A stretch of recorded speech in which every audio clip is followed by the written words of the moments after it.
अस्सलामुअलैकुम, आप देख रहे हैं के न्यूज़ HD। मैं हूं किरण इरशाद। खबर शामिल करते हैं कंजवानी से। कंजवानी यूनियन कौंसिल कलियांवाला के साबिक नज़र मरहूम यार परवाना की चौथी बरसी। मजीद इस हवाले से रिपोर्ट कर रहे हैं हमारे नुमाइंदा खुसूसी अली हसन साबरी।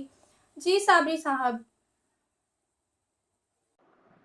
जी बिल्कुल। कंजवानी यूनियन कौंसिल कलियांवाला के साबिक नाजिम मरहूम मार अहमद यार की चौथी बरसी के सिलसिले में अजीमुशान नेज़ाबाजी टूर्नामेंट का इनकाद किया गया, जिसमें मुल्क भर से आए घोड़सवारों ने हिस्सा लिया और अपने फ़न का जौहर दिखाया। नेज़ाबाजी के दिलकश मुकाबलों को देखने के लिए शायकीन का समंदर उमड़ आया। शायकीन टूर्नामेंट से खूब लुत्फ़ अंदोज़ हुए और घोड़सवारों को खुलकर दाद दी। आखिर में टूर्नामेंट जीतने वाले घोड़सवारों में इनामात तकसीम किए गए। जी जी फरवरी जी अगले साल इंशाल्लाह जिंदगी 14 नंबर